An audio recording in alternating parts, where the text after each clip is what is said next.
Assalamu alaikum wa rahmatullahi ta'ala wa barakatuhu. Donc aujourd'hui, on va poursuivre notre série de questions-réponses à propos de la jurisprudence des relations, une science fondamentale, particulièrement en notre époque où vous êtes nombreux et nombreuses à souffrir de toxicité relationnelle. Et aujourd'hui, je vais parler d'un sujet qui est important, à savoir la bipolarité affective et la possessivité.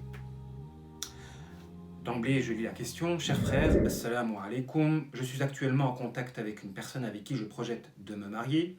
Depuis peu, nos échanges se sont restreints dans le but de préserver une certaine éthique. Seulement voilà, depuis, je ressens à travers le peu d'échanges que l'on garde un désintéressement. Donc ce désintéressement qui fait souffrir. Un désintéressement de sa part, comme si la perte de la promiscuité avait engendré une perte du lien qui s'était créé. Je me suis alors demandé si ce fameux lien était véritable et solide.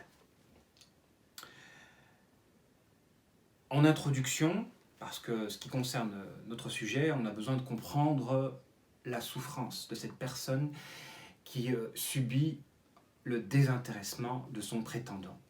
Donc, en introduction, je vais parler de la bipolarité. Alors, je précise bien que ce qu'on entend par bipolarité, en tout cas dans la psychologie musulmane, c'est le passage d'une attitude à une attitude diamétrale susceptible de générer un traumatisme.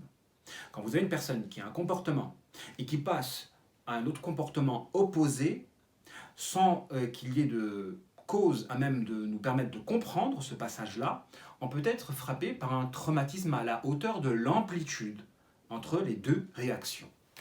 C'est à ce niveau-là qu'on parle de bipolarité. En réalité, on a tous un peu de bipolarité en soi. C'est à partir du moment où il y a un handicap que ça devient récurrent, cette attitude-là, de passer d'un état à un autre, qu'on va parler de trouble de la personnalité. Mais au fond, on a tous en soi un petit peu de bipolarité, c'est-à-dire de passer d'une réaction à une autre réaction. Pourquoi ? Parce que dans toute relation, il y a le phénomène d'émission-réception, particulièrement dans une relation amoureuse. J'émets quelque chose, j'envoie quelque chose pour réceptionner quelque chose. Donc, quand vous êtes déçu d'une déception légitime, à savoir lorsque la personne en face soit ne respecte pas un engagement, soit vous parle mal, soit vous trompe, donc vous pouvez stopper l'émission de sentiments positifs. Donc, il est normal qu'une personne est désintéressée d'une autre personne qui la déçoit. C'est tout à fait normal d'être désintéressé d'une personne qui nous a déçus. Donc on ne peut pas en vouloir à quelqu'un qui peut passer de l'amour au désintéressement quand ce passage-là il est justifié par une déception légitime.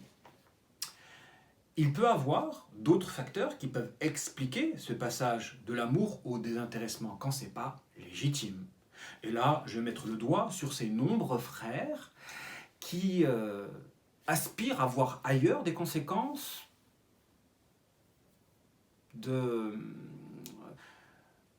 problèmes au niveau de leur couple. Effectivement, quand on est déçu d'une relation, ou quand la relation ne nous anime pas, on peut vouloir chercher une compensation. C'est un phénomène qui est naturel. Vous avez un stock de sentiments en vous, quand la personne en face vous a déçu, forcément, vous allez chercher à dépenser ce stock d'émotions. Donc vous allez chercher en quelque sorte un exutoire, une compensation. Et très souvent, à travers la recherche d'une autre relation.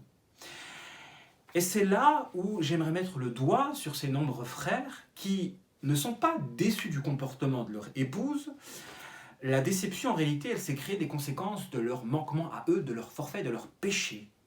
Ils sont déçus de la relation, pas parce que la personne a mal agi, parce que eux, ils ont accompli des péchés et ils ont pris en quelque sorte un référentiel négatif, en l'occurrence ce qu'ils ont vu d'illicite ou ce qu'ils ont accompli d'illicite, et comme ils ne retrouvent pas cette chose illicite dans leur vie de couple, ils vont être déçus de leur relation avec leur épouse pour pouvoir convoiter une autre relation, en cherchant à critiquer leur épouse pour pouvoir conquérir quelqu'un d'autre.